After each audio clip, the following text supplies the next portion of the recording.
Hey friends, this is Pop Culture Makes Me Jealous, where we talk about pop culture through the lens of race or gender and sometimes both. Libby Saylor is back, and today we are talking about Working Girl.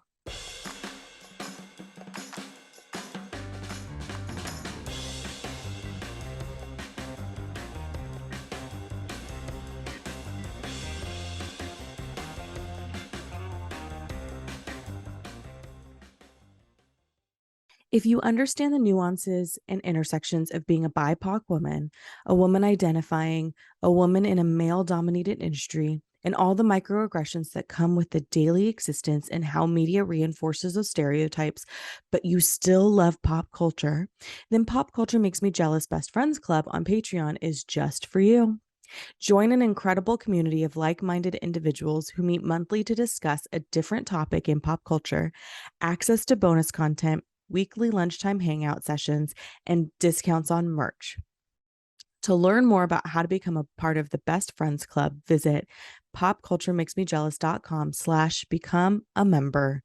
There's a hyphen in between become a member. Become hyphen a hyphen member. See you there. Do you love to read? Pop Culture Makes Me Jealous hosts a monthly book club that reads books that have been adapted for the screen. We meet on the fourth Sunday of every month via Zoom. The book club is open to anyone, but Patreon pals can vote on our monthly read and have access to our replay. To sign up, hit the link in the show notes. Working Girl released December 20th, 1988, and stars Sigourney Weaver, Melanie Griffith, Harrison Ford, Alec Baldwin, and Joan Cusack, just to name a few. But before we dive in, let me reintroduce you to my guest. Libby Saylor is a blogger and artist living and working in the suburbs of Philadelphia. Her blog, The Goddess Attainable, aims to inspire and empower women to become their authentic goddess selves unapologetically. She explores topics of dating and relationships, self-love, personal growth, and spirituality, among others. Libby was here in seasons 2 and 3, where we discussed When Harry Met Sally and 16 Candles, and we've become friends in real life, and I enjoyed those conversations, so it felt only normal and natural to bring her back today. Welcome to the show, Libby. Thank you. Good to be here. When you were reading, I just realized I've only done 80s things so far, Oh my which I'm gosh. fine with. That's my bread and butter. But it's like when you said Harry Met Sally, 16 Can, yeah, and Working Yeah, Girl, I kind of which love works for that. me because I'm yeah, born in 79. So I Yeah, think I think it works. that's your era, which is interesting too, Yeah. because another topic you're here for will be talking about Angela from Who's the Boss. So it's Which another is 80s. 80s. I mean, these are the ones that I sort of like pick. So it's like, I mean, I could probably do 90s too, since I was like a teen in the 90s, but 80s there's just something, probably the nostalgia. It's so Mm-hmm. like in my soul. Yeah, So yeah, I love that's funny. that. I just thought of that. I know. I love that. And friends, if you haven't listened to the When Harry Met Sally episode, it's so good. You have to tune in. Maybe I'll link it in the show notes to make it easier so that way you can't avoid it. You have to click on it, You people. have to click on it now. Before we dive into our topic about Working Girl, though, I do want to start off with this question. Do you remember what you thought of like rich or wealthy women on TV or in movies when you were a kid? Yeah. If I think about the question, I kind of feel like I thought they were awesome. Oh, I love that. Like there was, yeah, like there was, I have like one voice with my father who is always kind of like, people with a lot of money have no souls. Like Mm, that's, he still kind of thinks that. And I'm always a bit conflicted, but like me personally, I don't think I was in a place at a young age to like understand that or really care. I was mm, like, and such a visual person, I'm like, they're so pretty. They're, and especially in the 80s, there was like very specific rich people things. Like I feel like everybody in the 80s always had a French twist. Like mm-hmm. a French twist equals like rich woman, or they always had like red nails.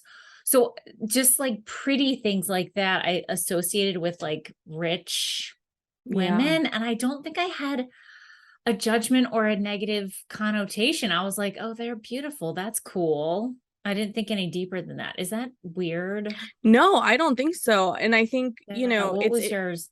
it's interesting because, you know, when you said that your dad said that rich people have no soul, and the first person I thought of is Elon Musk when you said that.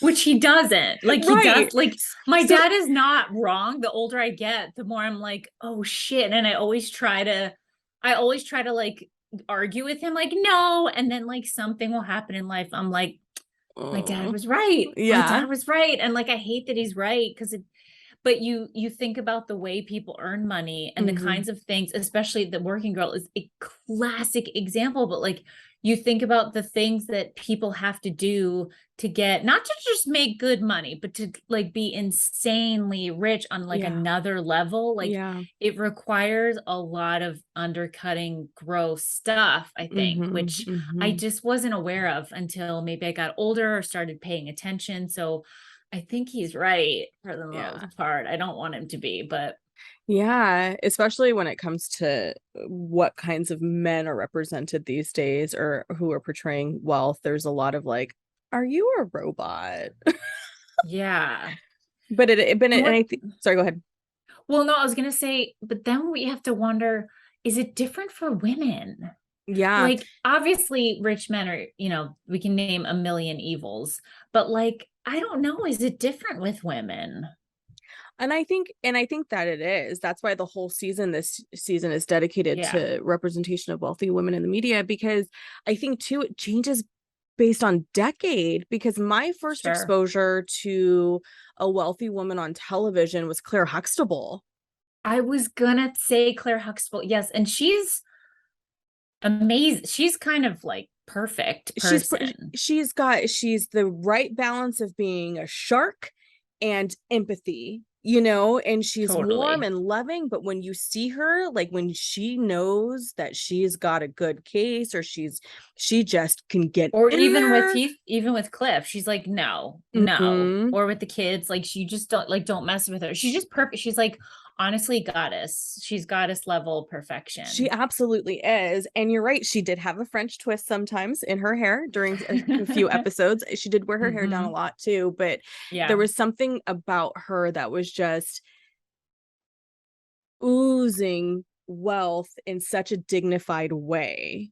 Like Total they were very class. humble about how much money they had. You know, they were Yeah. very like, we worked very hard to be here kind of Yeah. And the kids tone. had to like do the chores and they didn't like let them off the hook or anything. Mm-hmm.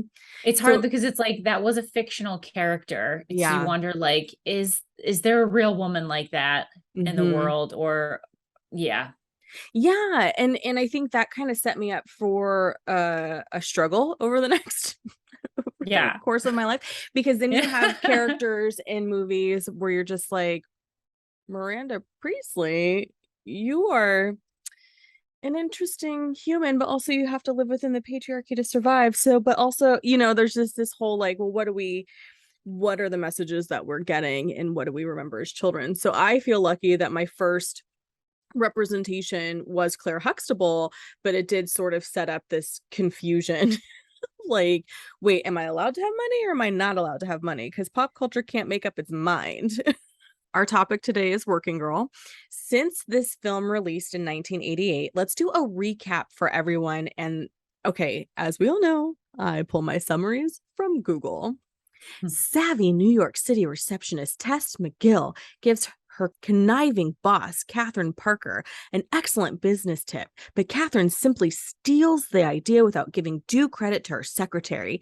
After Catherine winds up in the hospital with an injured leg, Tess decides to exact revenge. Pretending to be her boss, Tess initiates a major deal with an investment broker, but things turn ugly after Catherine finds out what Tess has been up to. At the time of its release, Roger Ebert had this to say: the plot of Working Girl is put together like clockwork. It carries you along while you're watching it, but reconstruct it later and you'll see the craftsmanship. Kevin Wade's screenplay is sort of underhanded in the way it diverts us with laughs and with melodramatic subplot involving Griffith's former boyfriend, while all the time it's winding up for the suspenseful climax. End quote. I didn't put end quotes. So I was like, wait, did I write that or did Roger Ebert write that? So while this film carries the theme of class, it hones in on the need for women to be at odds with each other in business. The film reaffirms repeatedly that Tess doesn't have the right education to even dare to dream of being more than a secretary. But what it also affirms is that there's barely room for one woman, let alone two. And this kind of narrative creates the need for unhealthy competitions to succeed and rise above. In the 1988 review from the New York Times, Janet Maslin had this to say, quote, "Working Girl as an 80s creation is its way of regarding business and sex as almost interchangeable pursuits and suggesting that life's greatest happiness can be achieved by combining the two. Katharine Parker is just shy of 30 and in a powerful position in the firm. And though we didn't see her rise to the top, we can speculate she likely had a similar experiences with her male colleagues. In an article from 1988, the Los Angeles Times reported that, quote, "Women who are committed to careers have not been around long enough to gain the experience necessary for the top spots. It takes an average of 35 years after college to become a CEO, which means that women would have had to get on the career ladder by 1953. Few women were in business school at this time. Most business schools began admitting increasing numbers of women in the early 1970s, and women now comprise a quarter or more of enrollment in MBA programs at such prestigious schools as Stanford and Harvard. At Stanford, for instance, women comprise nearly 1/3 of current enrollment compared to less than 2% in 1972. At Harvard, women make up 27% of the MBA students compared to 4% in 1972. End quote. By this reporting, Katharine Parker is likely an early recipient of many of the Ivy League universities accepting women into MBA programs. She's beautiful, intelligent, comes from wealth, and fits that WASP narrative perfectly. So let's talk about Katharine Parker. What are your impressions of her? And just so for everyone at home knows, Sigourney Weaver plays Katharine Parker.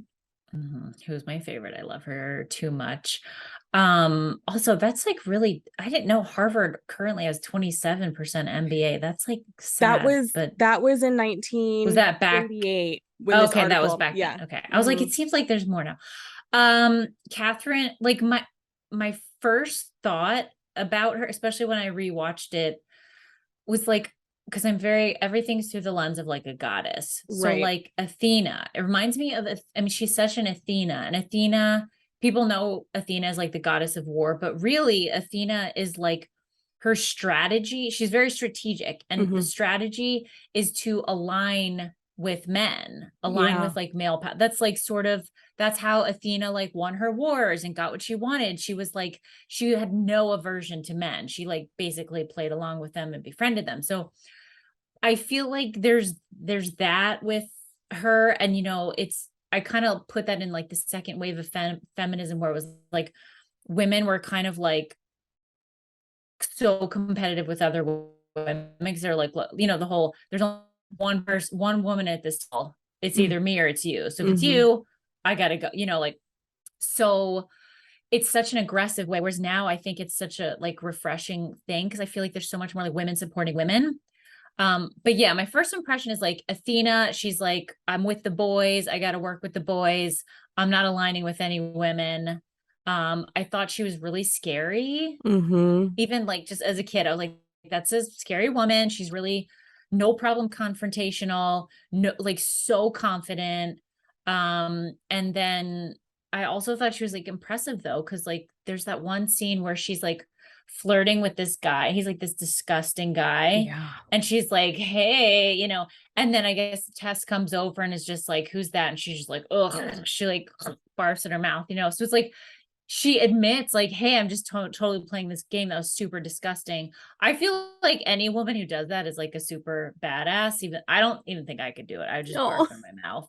I don't know. I don't know if I could flirt with some gross guy just to get what I want. Ugh. Yeah. But yeah, I also think she can be a sympathetic character because she was cheated on. I mean, I know she sucks, but like she was cheated on, and that kind of sucks. And yeah, there was a lot. She's kind of complex, but in general, I think she scared the shit out of me. you Well, know. and you almost have to be like, especially in the 80s, right? Especially after reading all those stats about like how women weren't accepted into graduate programs and Yeah. essentially until the 70s or the early 50s or the 50s, 60s or whatever it was, because now you're not just competing, like you're the only woman in the room. Like Yeah. that, I've felt that before. It sucks. Mm. And it's like, how do you have to survive. You have to figure out how to survive in order to be able to not miss those opportunities because you're already fighting the assumption that you're lesser because you're a girl. Oh, they just let you in because you're a girl. It's, as you're talking, it's funny because you think about that has to your priority in life and your soul to be like that has to be power. Mm-hmm. Because I was thinking about Tess as you're talking, I'm like, well, Tess still wanted to be friends with her coworkers. And that last scene, which, oh my God, I get misty eyed every time I watch it with the whole, when she's telling her, she thinks the secretary desk is her desk and her Yeah. secretary is like, no, no, no, you're actually in that huge office. Yeah. And then they talk about her expectations and she's like, she's just so nice to her. She's like, don't get coffee unless you're getting it for yourself. I'm like, oh my Yeah. so it's like but honestly, like, I don't know if that would have like worked in reality, like in the 80s. Mm-hmm. So yeah, I feel like your priority has to be complete power in order to treat other women that terribly. Yeah, it's like you have to fall in line with the patriarchy. Otherwise, Yeah. there's no room for you because, we've seen it. Men don't care if you're a threat, they will find a way to get you out. Oh yeah. Oh my God. I mean, still, they're kind of ruthless. But Yeah. I'm Yeah. yeah. It's a whole other I mean, women can be too. Yeah. Women It's can be not too. specific to men, but No, but I am now yeah, leaning people in more. that role. Yeah, I was to say I am more leaning now towards the idea that women, it's a survival skill for women as opposed Totally. to men just behaving that way. Totally. Because, like, we can't come in and change the status quo. If it's like you come in and you think, okay, so how can I survive this environment? And you see the way they treat people, and you're like, okay, I have to fall in line and act like the top men do, otherwise I'm out. Whereas, these men have just always been on top and privileged and assumed that they will always be number one, and so that's why they can behave that way. It's like that scene where Oliver Platt sends Melanie Mm, Griffith out to go meet with yeah. that gross leader So guy in gross. the Kevin company. Spacey. Kevin Spacey. He has creeped me out my whole life. So gross in that scene. Uh-huh. And like she's innocent. She's super naive in the sense of like she thinks this is a real job opportunity and he's just looking for a good time. And Yeah. Oliver Platt knows this, right? And sends her into the lion's den. And Melanie Griffith is like, I'm gonna get out of the car right here, which good for her. Yeah, it was getting scary. Because not everyone has the I don't want to say strength, but not everyone has the ability to do that. Like she was confident Mm. enough in what she wanted in life to be able, not that saying confidence is the wrong word. I feel like if I was in her position, I feel like fear would be my main motivator. Mm-hmm. Like I got to get out of here because I'm scared Yeah. of what happens if I don't, Yeah. Fight or flight kind of situation. Totally. Yeah, Mm-hmm. totally. Yeah. And I feel like, that's a situation that a lot of women are put into. Mhm. And calling back to your comment about Katharine flirting with that guy, I feel like that's how Katharine avoids those situations. Like she flirts just enough, but then Yeah. is able to like dial it back and get what she wants. She's maybe been in Melanie Griffith's position before, but maybe not. Just we don't know because we don't get a ton of backstory on her. Yeah. It's so funny. I think I'm like envious of that ability. Like I know that's a very woman, it's like the skill that a lot of Mm-hmm. women possess. And I actually just watched Mission Impossible 2 last night because my sister and I thought that the new Mission Impossible had already come out. We were going to buy tickets. We were like so Oh, excited, but it's yeah. not out until 2023. Oh, So I was like watching back to back all the Mission Impossibles to catch up for this Sunday. And then I was like, oh shit, we're not. yeah. Anyway, so in Mission Impossible 2, Thandie Newton, she plays a thief, and the whole thing, she's like having to sleep with an ex-boyfriend, have him give her all the information. It's like the whole movie was like blowing my mind how she's like just playing everybody, but she's also has feelings and is vulnerable and doesn't want to do it, but is also like power. And so it's like, even with Sigourney Weaver, she didn't seem scared or anything to flirt Right. with that guy. It seems like I'm in control. I'm complete in control. I Yeah. just don't think, I don't think I could do that. I would just be, I don't know what the hell I would do. I would get myself into huge messes. But so I feel like that's an impressive skill, even though it's, it's not great. Yeah. Yeah. Definitely a learned skill because we, have to find ways to survive. Yeah. That's how I feel too.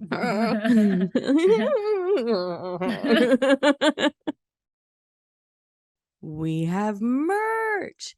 Visit popculturemakesmejealous.com/merch to purchase today.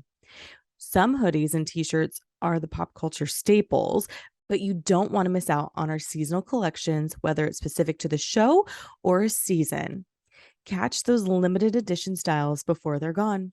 Visit popculturemakesmejealous.com/merch to shop and use promo code SHOPPOD to receive 15% off your first order. That's SHOPPOD. Be sure to tag us on social wearing your swag. Are you a creative working in corporate America and frustrated by the lack of support or understanding from non-creatives at your work? Are you an aspiring creative looking for ways to move into a professional creative career and unsure how? Are you a creative feeling lonely and frustrated by a lack of community? Exhausted Creatives wants you. This network brings together creatives who are exhausted by corporate America, capitalism, work environments, or social situations where people think your creativity is cute and want to find comfort and satisfaction in their creative careers with like-minded people. Memberships are open. Check out Exhausted Creatives on Instagram. Are you subscribed to our YouTube channel? It's the only way to be sure you never miss our live shows like Still Comfy or the awards coverage I do with Movies with Mr. Mario. We're on YouTube as Pop Culture Makes Me Jealous. Subscribe today. In that same article from the LA Times from 1988, they also had this to include. Most banks did not allow women into management training programs until about 15 years ago. So 1988 minus 15 years, is that 1973? Also, many women pursuing their careers through the 1960s and 1970s were relegated to the velvet coffins of personnel and corporate communications departments, excluding them from the line positions that provide the bulk of the top executives. End quote.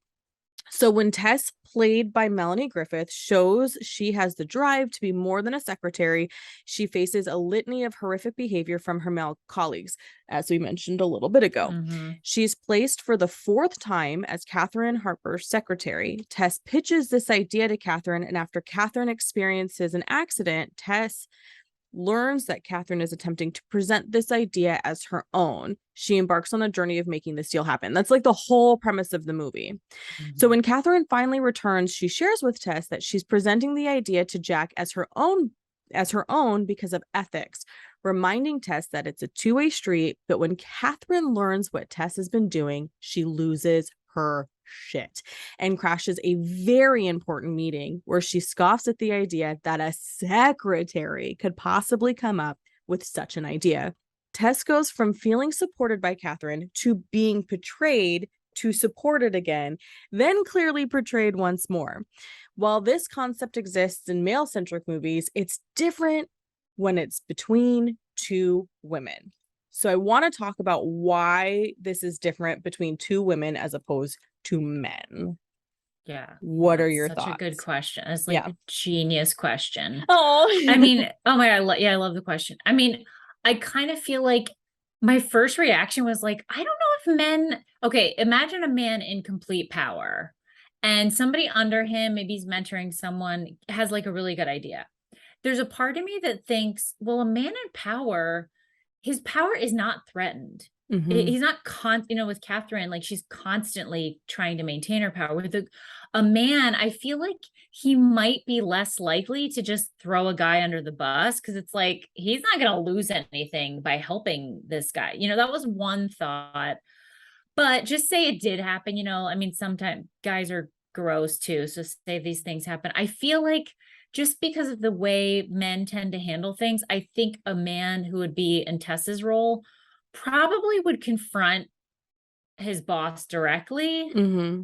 That's kind of my assumption. I think women are more likely to be a little bit more roundabout about. I'm not saying that's good or bad. I'm not saying either good or bad. I think Mm-hmm. women, again, it's a learned skill. I've had to learn, well, if we confront someone, we're a bitch, or Yeah. we're going to get fired, or we get smacked in the face, or whatever. Like confrontation can be we can get really bad results from it. So Right. we've had to learn, I mean, like as a species, to sort of go around or manipulate or whatever. And so I think a woman's natural response is to kind of go around. Yeah. And a man, I think, would just call him up and be like, what the fuck, dude? What are you doing? That's kind of my first reaction. Yeah. Yeah. And it's interesting because as women, we are sort of shepherded away from confrontation, Mm-hmm. right? Like, even if we are direct, like you said, the results always end up poorly for us. Like, we get those nasty words placed on us for being direct.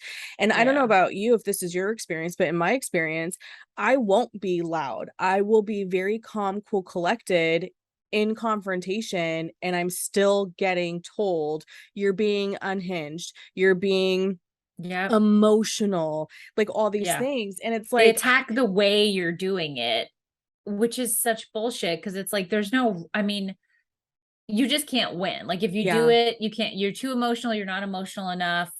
And it's just it's like a lose-lose for you. Mm-hmm. Yeah. And Working Girl does it works really hard to make sure that we know that Tess and Katharine are different. So, like, you Mm. have the social class is part of the commentary too, because Tess didn't go to the Mm-hmm. right schools and she lives in the wrong city. And Staten Island. yeah, and oh my gosh, Alec Baldwin. Ugh, what a Like, scumbag. what?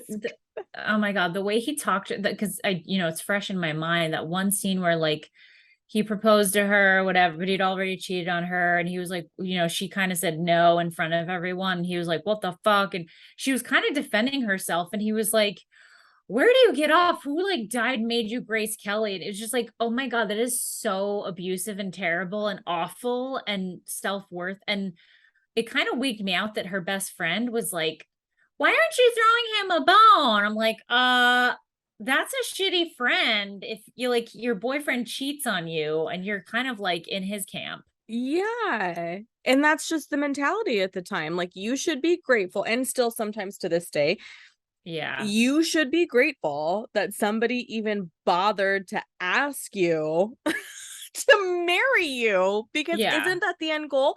And even the way that the her Staten Island people treat her about her clothes and carrying a briefcase and all these Yeah. And they're like, things. oh, you're Miss Fancy, whatever. Now it's like, don't Mm-hmm. you want her to succeed or do well? What's wrong with you Yeah. people? But it's true, because her succeeding is a reflection or a reminder of maybe what they're not doing, or it's very like class heavy for sure. Big time. And then conversely, we have Katharine, who's clearly, well bred, who has great taste. I mean, she goes skiing, for crying out loud, like, as No, for fun. Like, Switzerland. she's talking about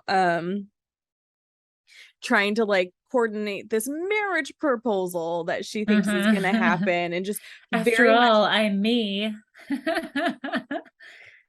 and she's very much like, this is the line, these are the things that we are supposed to do as business professional women, and the next thing on my list to check off is getting married. Getting married. That's just like my ambition. Yeah, which is so just strange. um it's not that strange, but to me, like, this is why it's strange to me in this movie, because I always saw women in television who are ambitious getting married was not part of the goal of their story. Yeah. So to see that in Working Girl, I forgot about that part of Working Girl Mm. when we were watching it. I was like, oh, I guess I didn't expect her to want to be like, and next is Yeah. marriage. It kind of works because Jack Trainer he's like on her level. And so maybe in her mind, it's like a power couple or something, but it's true. And she didn't seem very sentimental about it. Like, oh, I love it. Right. Although the thing is she did though. I mean, well, this is another thought that I had about, the difference between men fighting over this and women, how women would handle it. This was also funky because they're kind of also fighting over a man. Like Yes. when Catherine finds out, like, Jack comes in and basically tries to break up with her, but doesn't, which I think is a total bullshit move on his part. Yeah. Because he's essentially playing both, and Tess is so happy. I'm like, what are you happy for? He didn't break up with her. Yeah.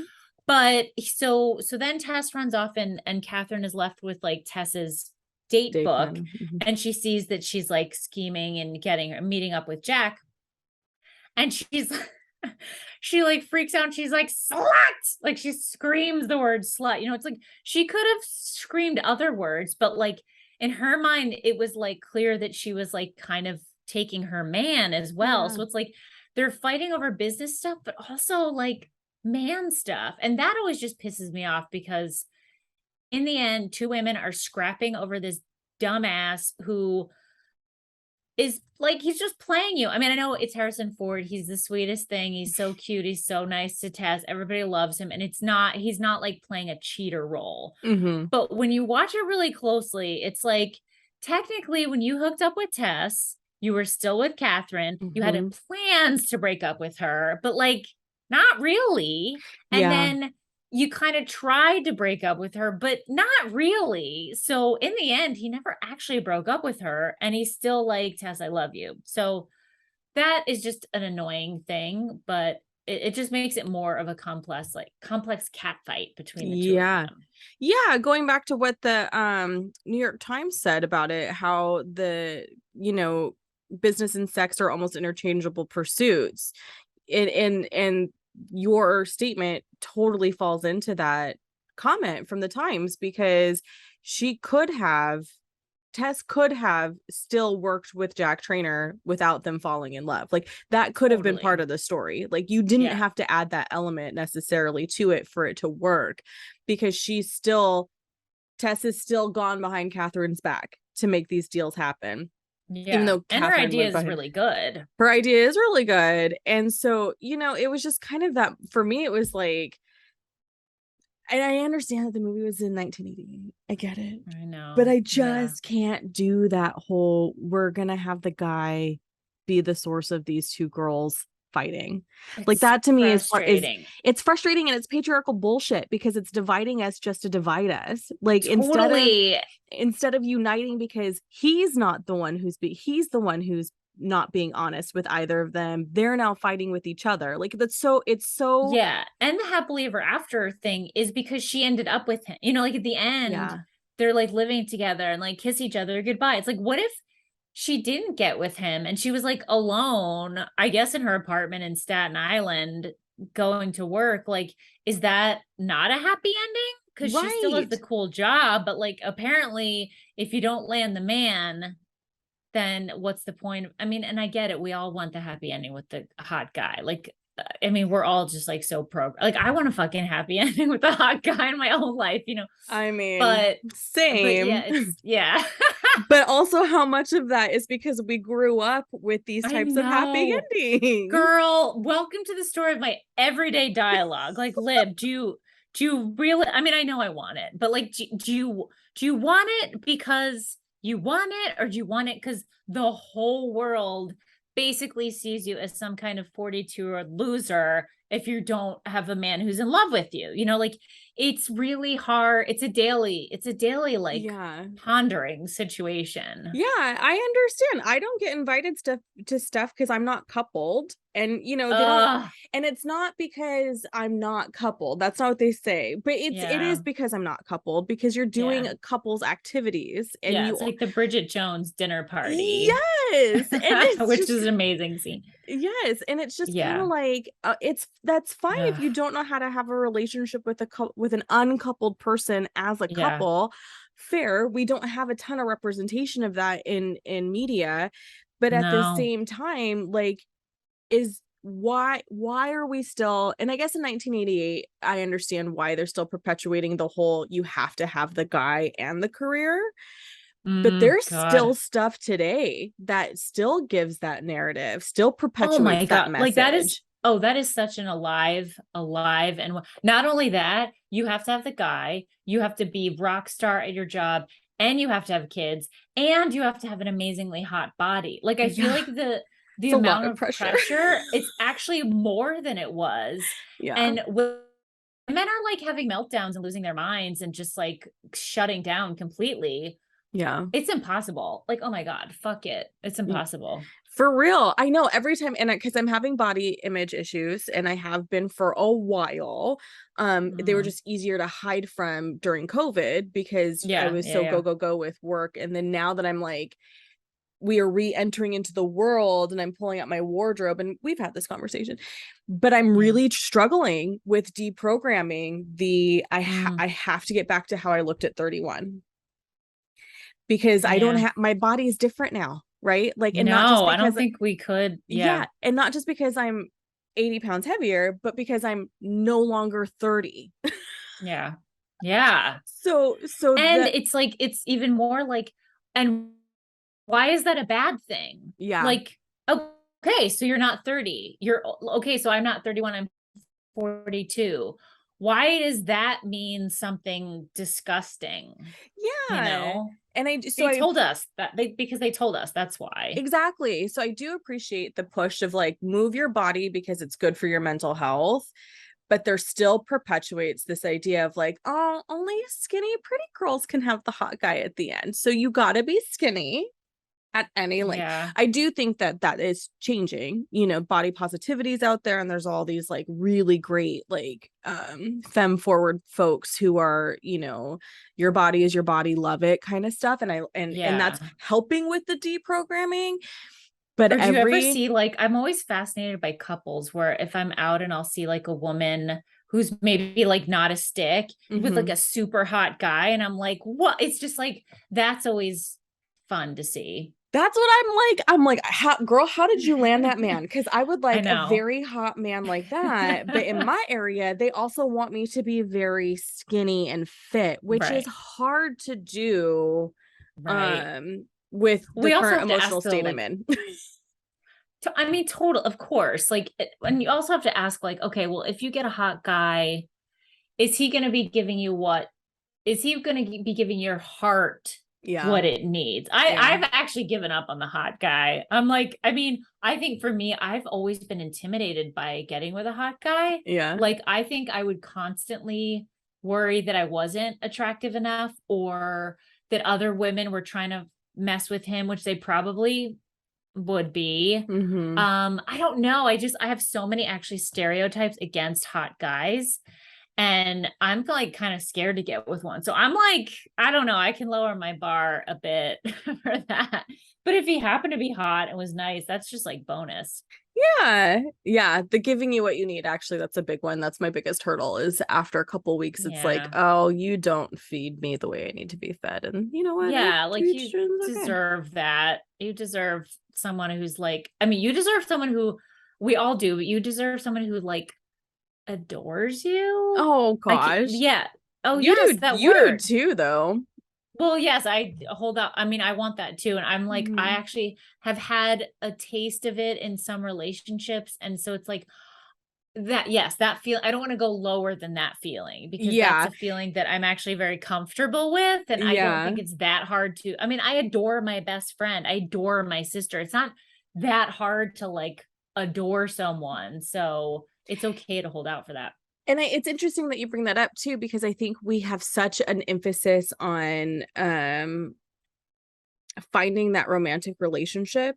But what's great about having relationships in our lives that are non-romantic, it teaches Mm, us how we like to be treated in those relationships. So there's totally. not a whole lot of conversation and representation of like, intimate relationships that are non-sexual, which 100% exist. And that's kind of what you have sometimes with certain people in your life, right? Well, I don't know about you, but Oh there my are God, yeah. people If I in didn't my, have that, I don't know where I'd be. Like, yeah. So it's almost kind of like too, do we want, are we gonna go with the Alec Baldwin character, or are we gonna go with, or is like our only two options Alec Baldwin and Jack Trainer? I fucking hope not. Alec Baldwin needs to stay away from all women. He Yeah. is so wretched. I mean, Jack Trainer, like, I guess I actually feel like he's unreal. Like, Yeah. Alec Baldwin is, I think, quite a typical. I mean, you just see that in real life. Jack Yeah. Trainer, I don't know.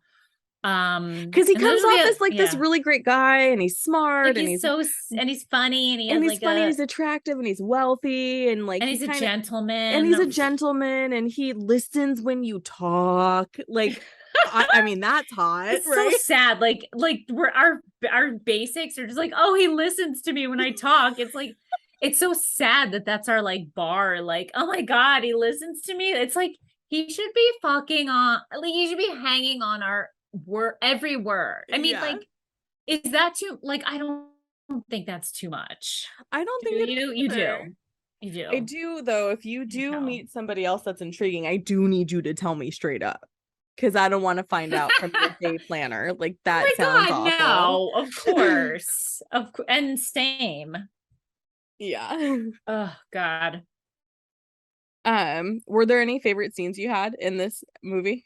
Like, so what are some of your favorite scenes? I really do love that end scene. I always forget about it because it's just so I love the secretary, like Ms. Baxter. Like I love Mm-hmm. Melanie Griffith's secretary because she kind of is just like she has her own attitude. She's like, can you not call me a secretary? I prefer assistant. Yeah. Like she's like kind of cutting edge. I also have to say there's this one scene, you know, when Catherine gets off the helicopter, she Yes. came, okay.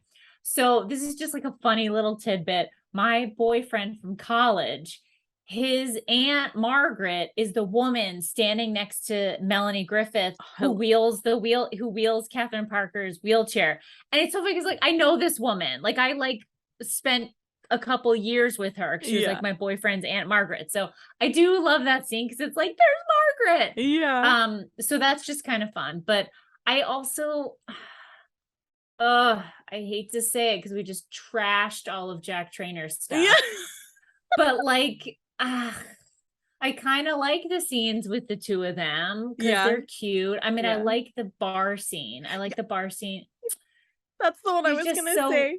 yeah, she's just so like she's powerful, but she's feminine. She's sexy, but she's vulnerable. He's kind of like charming.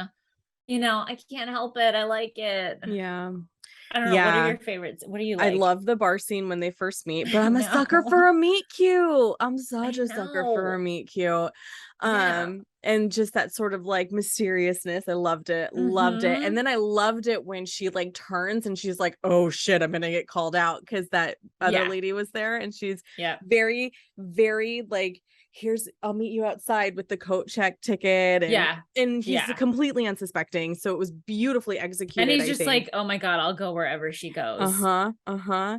And then I love the scene where she and Joan Cusack are in Catherine's closet. Oh my, $6,000? It's Yeah. not even that. Yeah. I mean, everything with Joan. I was gonna say actually, and I filmed it on my phone, like when I was watching it, and I save it, I'll rewatch it. It's the best. I love when Jack comes to the office and Joan has to be her Oh, secretary. uh-huh. And so she's like, let's give her a shout. And then she's like, you decent?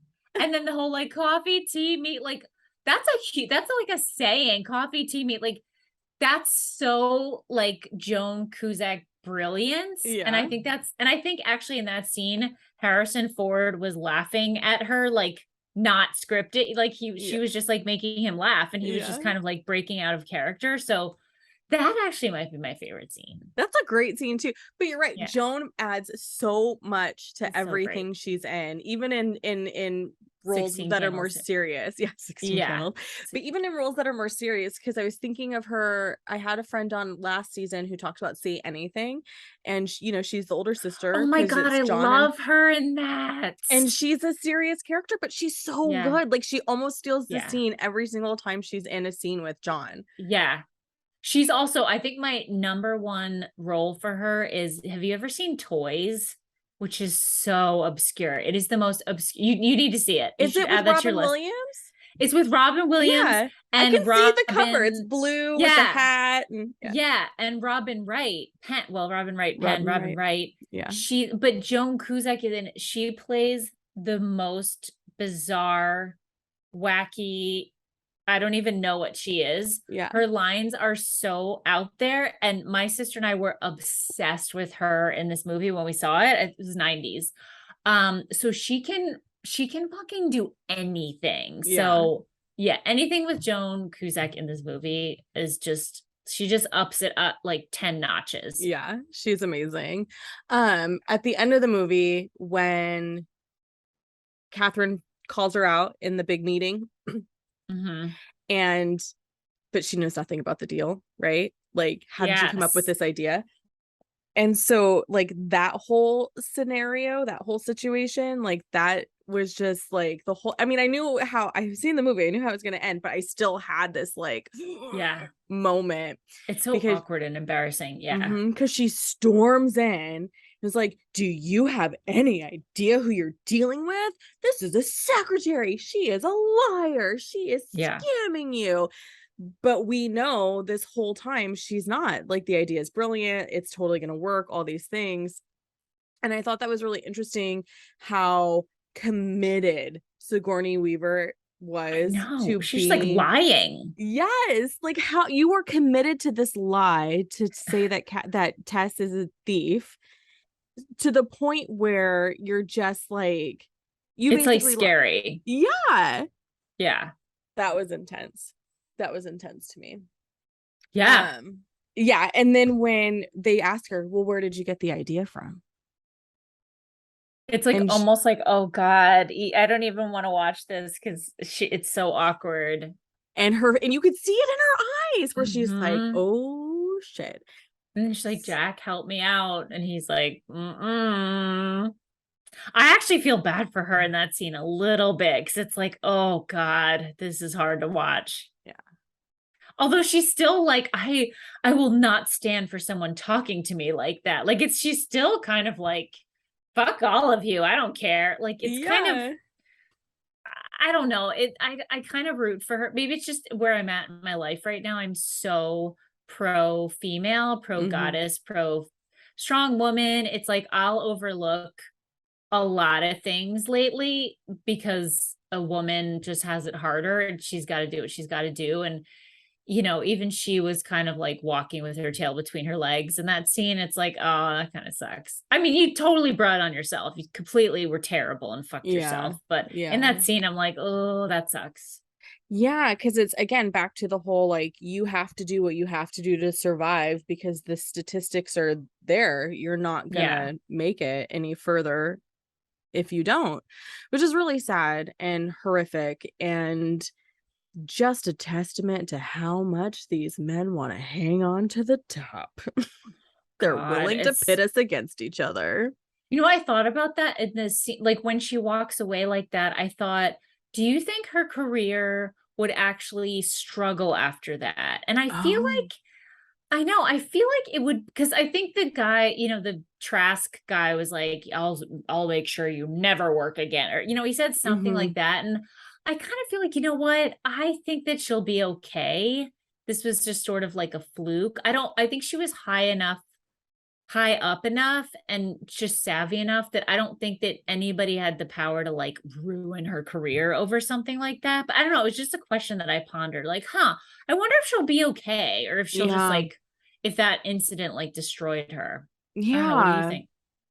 You know, I actually didn't think about it because that's such a Hollywood thing to do, is when someone sort of like messes up like that, and then the big time guy, I'll ruin you. You are ruined. You will never work in this town again. Yeah. Kind of stuff. Like, that's so It's so classic. Like, is that necessary, really? Yeah. Like, yeah. don't threaten people like that. That's not Yeah. okay. But that's an interesting ponder because I do wonder if she would be okay. I mean, she I could go. I know. mean, New York's the big city to do whatever it is that they do with numbers. Oh, Yeah, I would like to think she'd be but she could go to fine. London and do the same job. Like, there's companies in London that work with like, if I know anything about whatever it is this job that she does, is there's companies Mergers all and over acquisitions. yeah, there's companies all over Yeah. the world that need that skill set. So I'm Yeah. sure Or she's just like don't deal with that particular company ever again. yeah. But nobody gives it. I think she'd be okay. Yeah.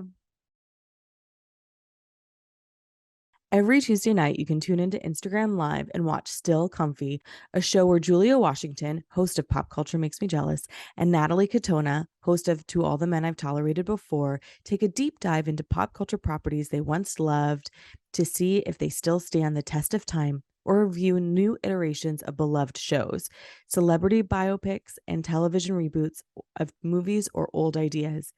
In addition to co-producing and co-hosting the live show on Instagram, the pair takes to YouTube and go live to discuss new movies that are rooted in pop culture infamy. Subscribe to Pop Culture Makes Me Jealous's YouTube channel and never miss an episode. If you're not already following us on Instagram, do so you can tune in every Tuesday or catch the replay the next day. One of the quickest and easiest ways to support our show is by subscribing, rating, and reviewing our podcast on Apple Podcasts. Sharing with other users why you love this show and reasons to tune in is a simple kindness that will forever go appreciated by Team Pop Culture Makes Me Jealous. I'm going to be honest, writing a review is the strongest move because when you write a review, it helps that pesky algorithm tell Apple this show is loved. Like, subscribe, and leave a review. Thanks for all your support, friend. When you join our Patreon community, you get access to all episodes, bonus content, invitations to our monthly happy hour, and a weekly drop-in hangout session that feels more like hanging out at a coffee shop. The cost is only $15 a month. When you join, we'll even give you a shout out in one of our episodes. When we hit 100 members, there may even be a book club involved too for us book nerds. Don't wait. Join us. Become a Pop Culture Club member today. How do you think this film informed your opinions, subtle or otherwise, about wealthy, powerful women? And you could think about it back then, or you could think about it in modern day. Yeah. So what's so funny is I'd love to have like a super deep, profound answer to this question, but I'm going to default to my go-to, which is full-blown honesty, even if it's weird and embarrassing. I don't know if it informed I don't know if it affected me all that much because I still kind of love powerful, wealthy women, asshole characters. Yeah. What's wrong with me? Why do I love it? I don't know. That's okay though, if you do.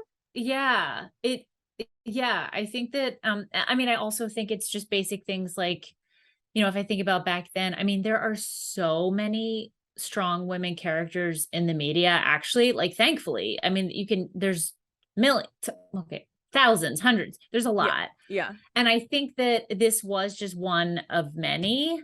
And I mean, it does stand out in a way because there's not a ton of like women against women in business kind of storylines, like not in this way. So it really was special in that way. But I guess, and I think it is a testament to like how good this movie is, because it didn't leave you feeling like that was fucked up, or those were like tied up, like ends that were not tied up. Like everything was kind of like, okay. And it basically opened up a lot more questions. It brought up such a complex, all these kinds of things that there was some resolution in the plot, but like really it just kind of like was more of like a capturing of like just what we're dealing with here. So I think it was like a really good vignette, but I don't know if it like informed me. I think I'm so superficial. I was like, she's awesome, and I just like her. Is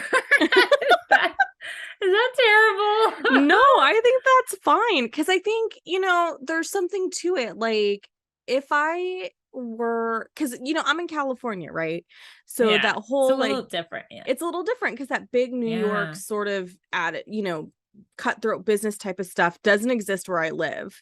And not because Wow. it's Oh in my New God. York, That's but so because mind like that blowing. kind of industry isn't here. So for Wow. me, it's Yes. complete fiction, right? Because I don't see those types of women in real life ever. This is blowing my mind. This is also like our friendship. This is like because we're such a like East Coast, West Coast Uh-huh. friendship, and it's so fascinating because we're always like pointing out like weird California and Yeah, East Coast yeah. things, and it's like we're always like blowing each other's minds. This is blowing my mind right now because you're told like I literally work with women like this now, and not in a bad like not but just powerful, brilliant, amazing women. And I did when I was in New York, like so I do see it a lot, and I didn't even think that there are some environments where that just doesn't happen a lot. Oh my God. I mean, yeah, we have like a huge company here in town. It's like LinkedIn named it as one of the best companies to work at ever, but I want to know who they Oh. talk to because all the people who I know work at that company are like, sure. Oh my God. Wow. But Okay. so if I had more interaction with that company, maybe I would see it. But if you're like, but walking down the Wow. street, like when we were in New York in 2009, I know it's been a while, but when you were walking down the streets in New York, you're like, oh, that's a business person. That clearly is, a business. Like there was just so much like hustle and bustle, and like you could tell what was business and what was social, and like you had that delineation. Here it's like everyone's in jeans and we're chatting, and like Oh my God. That it's blows my, not, that's so the crazy. high Yeah. powerness doesn't exist. If it does, well, I should say this, it exists in a different way. And when Yeah. we even when I head to San Francisco, the vibe is different than what I felt when I was in New York, and what movies based in New York with high powered people feel like. Yeah. Totally, totally not even close, I would say. Yeah. Oh my God, that's so crazy. I think there's a Right. lot. Yeah, I think that's like there's a lot to that in terms of like how we even receive this movie in different ways. Totally. Because at first I was like, I get Tess's character. Like I finished school online because it was easier because I had a kid, and I get people make comments about that. People kind of, and it's just like, you know what? I had a kid and I needed to have something flexible because there is a Well, university not that yeah. far from here where I could have transferred, but I would be locked in and it would be a 30-minute commute, and it was just like all kinds of stuff. So online school is a lifesaver for me. I still got a quality education, but Which, you don't need to explain yourself or justify any of that. and I agree. With that said, there are some people who are in positions of power, hiring Yeah. power, who see Ugh. that and are like, nope. And it's so Oh my frustrating God. because you're just kind of like, it's the 21st century. Sure, pedigree's a thing and the right university is a thing, but should it still be a thing? So when Tess is sort of battling that stereotype of being just a secretary, that hit. I You was like, really relate. Wow. knew that storyline pretty well. And having great ideas and people stealing Yes. my ideas or saying my ideas louder. And it was just like, I just fucking said that. Like, Oh my you're God. killing me. But going back to Working Girl and just that whole, what's your level of protection for yourself, both for Katharine and for Tess, because Katharine's speech about like, we're in it together, it's a two-way street, you want to Yeah. believe that, especially when you're coming up. I know. And, even though we're talking about the differences between East and West Coast, I feel like there is more women supporting women now, definitely than there was back then, because women, I think, have established certain places of power where they really can afford to help other women, or they got to where they were because some woman helped them. Yeah. Or maybe a good man helped them. And so the whole pay it forward thing, like it's just the little by little, like the incremental progress. But I do think that that whole two-way street thing is more possible now. I really Yeah. do. But I think Yeah. back then that the movie really captures the accuracy of how it was like every woman for herself. Like, yeah. Do you think that, or how do you feel? Let me ask you it this way. I get super frustrated when I meet women nowadays who are still succumbing to the patriarchal mindset when it comes to like women and work and what should be happening. Yeah. How do you like, do you come across women who still sort of buy into that BS, and like how because it makes me super uncomfortable, and then I feel sad for them because it's like, oh, you're still brainwashed. Yeah. So, okay, do you mean like, because there's a couple different ideas I have. Like, do you mean a woman who is more like of an Athena type who like aligns with a man or defends a man? Or do you mean a woman who doesn't assert herself? Or which I think it's the first one, the the woman who sort of aligns them with the man and defends the man and kind of upholds what men do. Justifies it.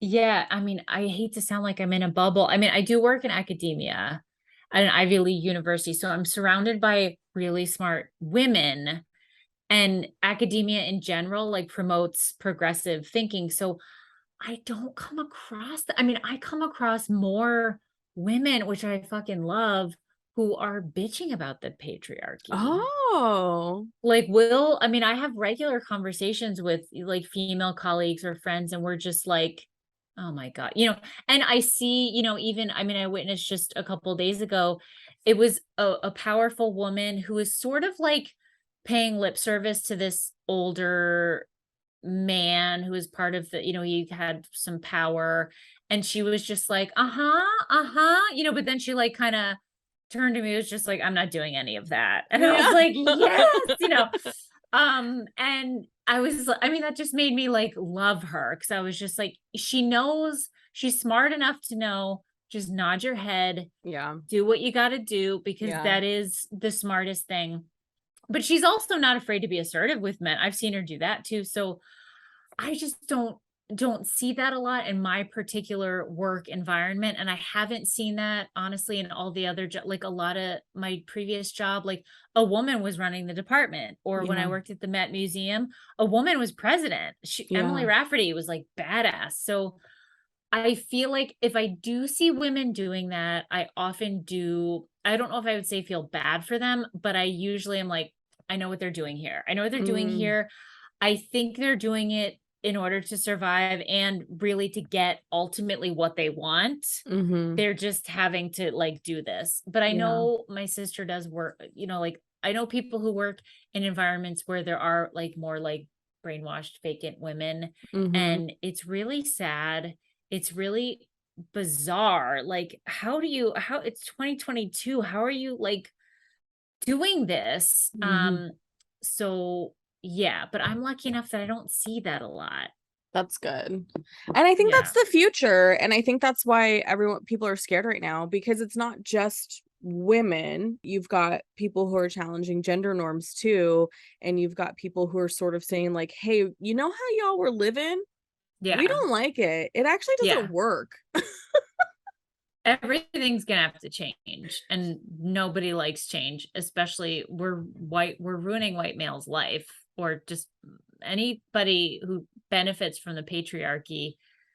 They're gonna go down kicking and screaming. Oh yeah. Why would they have a sweet deal? Why would they give this up? Yeah. But they already are. They're gonna have to. Oh yeah. This is just the beginning. Oh God. Yeah. I just hope we're not all like killed before something happens. Seriously, because listen, at the end of the day, I don't want to be so stressed out about how I'm gonna pay my bills and where I'm gonna live. Totally. Like, we should all enjoy more than survival. Like, I don't understand why we have to just all survive. Like, that doesn't make any sense to me. No. We're gonna wrap it up now. Okay.